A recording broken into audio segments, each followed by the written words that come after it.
Bonjour à toutes et à tous et bienvenue à l'émission FBK Street TV. Aujourd'hui, nous avons le plaisir d'accueillir un nouvel artiste. Bonjour. Bonjour Mouna. Quel est ton nom s'il te plaît? D'où tu viens? Ton âge? Dis-nous-en un peu plus sur toi. Alors moi c'est Malik B, je suis auteur et membre de l'Art d'être humain. Je suis de Bruxelles et je viens de publier actuellement mon premier recueil de poèmes qui s'intitule Ma plume, mon exutoire. D'accord, donc tu es un poète. Ouais, si on veut, même si j'aime pas trop l'appellation, mais bon. Pourquoi le si on veut? Ben, parce que je ne me considère pas tel quel, je suis simplement auteur, parce que poète, je laisse ça aux grands tels que les Césaires et tout ça. Bon, moi j'écris simplement des textes qui parfois sont des poèmes ou bien des parfois des poèmes et parfois... ce sont des histoires que j'écris. Ben, moi je me considère plus comme un auteur, ouais. Je préfère cette appellation-là. D'accord, un auteur alors. Et tes poèmes sont sur quoi en fait? Sur ton vécu? Ça parle de quoi? Avec mon recueil, Ma plume, mon exutoire, oui. J'ai abordé différents thèmes, notamment en faisant honneur à différents personnages illustres tels que Harriet Tubman, Lumumba, Malcolm X, Oui. Mandela. J'ai également parlé de la femme noire, telle que la défunte Wangari Maathai, qui est décédée il n'y a pas longtemps, Nefertiti, et parler également de la problématique de la dépigmentation de la peau, qu'on trouve principalement chez les personnes afrodescendantes, africaines, Oui. et en dehors. Exactement. Et aussi j'ai quelques poèmes qui sont des poèmes d'amour. Bon, on fera pas les... Un romantique en plus. Je ferai pas le caïd. Mais donc tout ça pour dire que voilà, j'ai abordé en tout cas différents thèmes afin d'être éclectique, parce que mes influences également sont éclectiques. Donc par influence j'entends influence littéraire et aussi artistique, puisque principalement c'est de là qu'a découlé mon inspiration. D'accord, et d'où t'es venu cette envie d'écrire? C'est par rapport à tout ça en fait? Alors l'envie d'écrire m'est venue après avoir d'abord écouté une chanson de Billie Holiday qui s'intitule Strange Fruit. Oui. La chanson que je ne connaissais pas. Je connaissais l'artiste de nom, donc j'ai mené quelques recherches et j'ai découvert que c'était un poème qui datait des années 30, qui dénonçait les lynchages dans les États du Sud, des États-Unis. Alors j'ai un peu creusé et par la suite j'ai également découvert un recueil de poèmes de Tupac Shakur, qui était un rappeur dont je connaissais les chansons, mais j'ai été agréablement surpris de voir qu'il écrivait. Il a commencé par écrire très jeune. Et par là, j'ai également lu d'autres recueils tels que Still I Rise de Maya Angelou. Oui. Bon, j'ai délaissé très rapidement la littérature afro-américaine afin d'avoir mon propre style. Donc c'est vrai que je m'en suis inspiré, ça m'a servi de support, mais très vite j'ai fini par me retrouver. Et ben voilà, et en plus avec des supports musicaux, avec des artistes tels que Shadé Adou, Kajanine.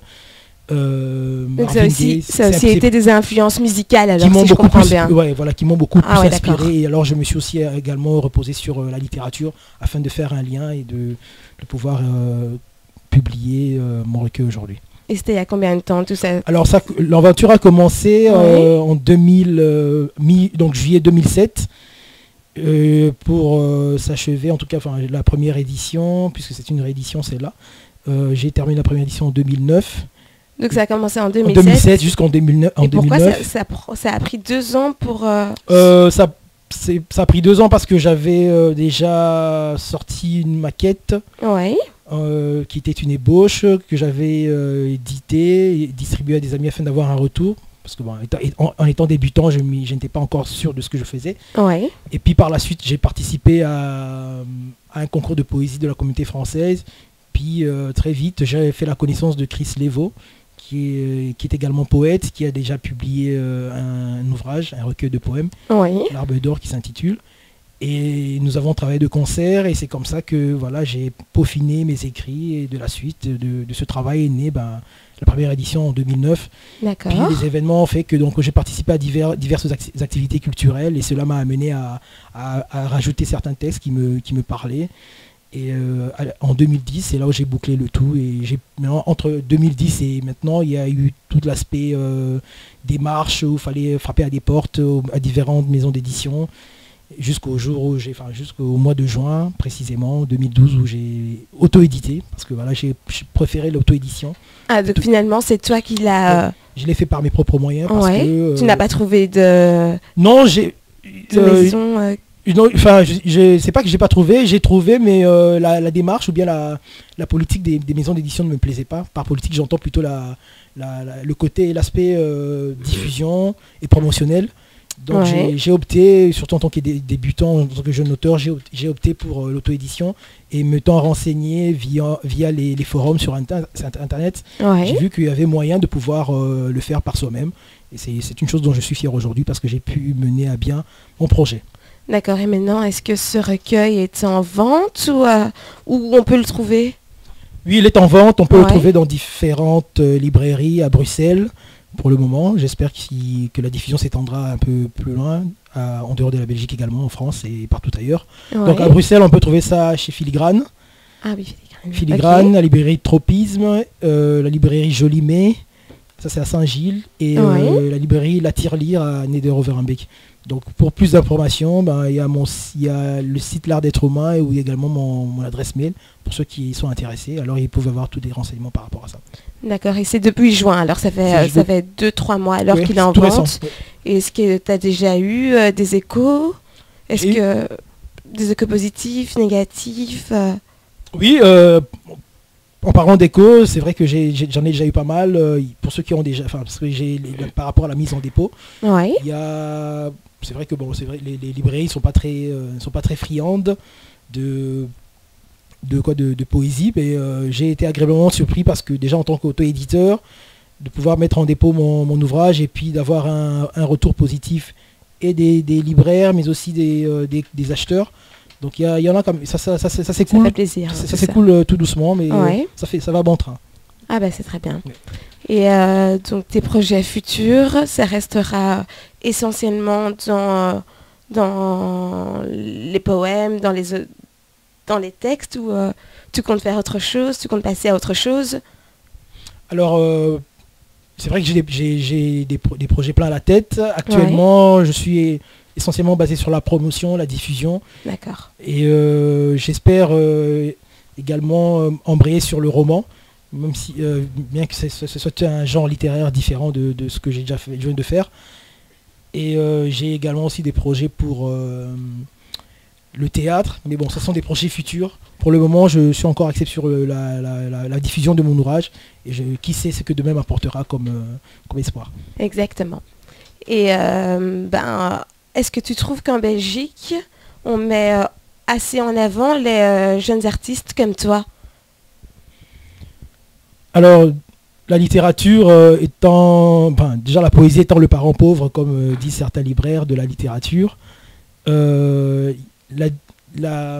structure comme telle n'est pas grande, ou je ne dirais même pas elle est quasi inexistante, parce que déjà, moi, j'ai choisi l'auto-édition, puisque j'ai trouvé que c'était bon de pouvoir s'essayer dans ce domaine-là. Bon, maintenant, j'espère que avec le temps, les médias porteront un regard favorable sur les jeunes auteurs, parce que avec une plateforme comme L'Art d'être humain, ça permet éventuellement de mettre en avant tous ceux qui s'essaient à l'écriture et à la poésie. Parce que c'est vrai que la poésie, on n'en entend pas beaucoup parler. Oui, même à l'école... oui, c'est ça le problème. On ne met pas assez en avant la poésie. C'est parce que même moi, c'est parce qu'il y a toujours il y a encore cet aspect négatif qu'elle est ringarde, qu'elle est barbante. Et c'est vrai que c'est la poésie classique. Actuellement, elle a pris une autre tournure, et évidemment avec le slam aussi qu'on retrouve. On trouve une poésie qui est différente, qu'on appelle poésie urbaine. Et en ce moment, avec L'Art d'être humain, parce que c'est sur cette plateforme que je me trouve, il y a des auteurs qui ont un style vraiment simple, sans formule alambiquée, et cela permet d'apprécier autrement la poésie, plutôt que d'avoir toujours ce regard passéiste en disant oui, c'est barbant, on ne comprend rien du tout, ça ne nous parle pas. Exactement. Donc toi, ton style, c'est beaucoup plus simple, avec des mots de tous les jours. Effectivement, alors. Voilà. D'accord. Tu peux peut-être nous lire un petit extrait pour qu'on voit un peu ce que ça donne? Oui, je vais partager avec vous le poème orthographique. Ouais. Sur papier comme à l'oral, j'ai glissé un lapsus en éludant une expression triviale pour allier les mots d'ici et d'Afrique. En lettres capitales, J'ai écrit avec soin pour mettre en valeur le nom de ce projet novateur, à la fois éducatif et ludique. Sur papier et à l'oral, j'ai modifié quelques lettres pour élargir mon répertoire lexical sans passer par un procédé rhétorique. Suivi de mes initiales, j'ai vu la langue de Molière ajouter dans son dictionnaire un mot papier et à l'oral. J'ai modifié quelques lettres pour élargir mon répertoire lexical sans passer par un procédé rhétorique. Suivi de mes initiales, j'ai vu la langue de Molière ajouter dans son dictionnaire un mot nouveau, orthographique. En tout cas, bravo. Et orthographique. Alors orthographique, c'est le nom d'un, c'est le nom. Enfin, j'ai choisi orthographique parce que c'est le nom d'un projet culturel qui remet en avant le goût de l'écriture.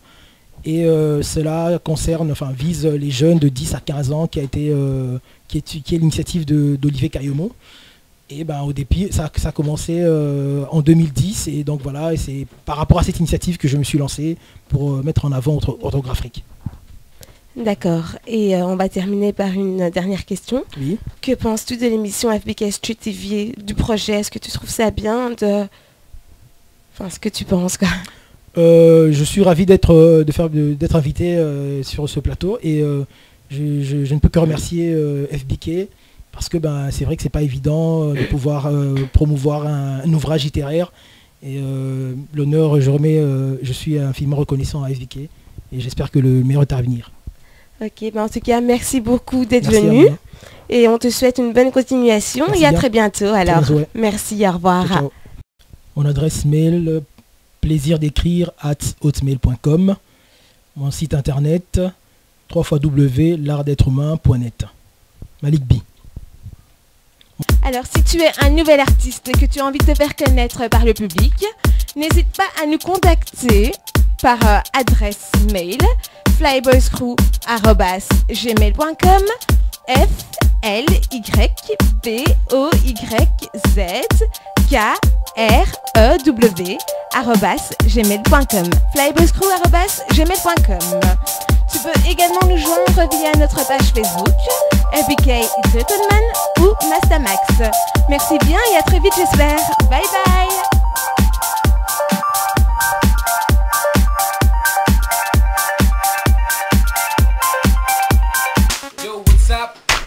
Was MNB Flow for FBK. What the Street TV. Ok, c'était bien Baptiste Barcor sur FBK Street TV. À la prochaine. Ciao, ciao. Salut, c'était Samba Django. FBK. C'était bien passé, franchement. Allez, bye bye. I'm Turner. Yeah. I'm playing with Dwele. Yeah. FBK. Yeah. TV. And we're on tour right now with Dwele. Brussels. I'm a mere soldier, and you're watching FBK Street TV. Enough love and respect. What up? It's your boy Adam. This is FBK Street TV. Keep it rolling, alright?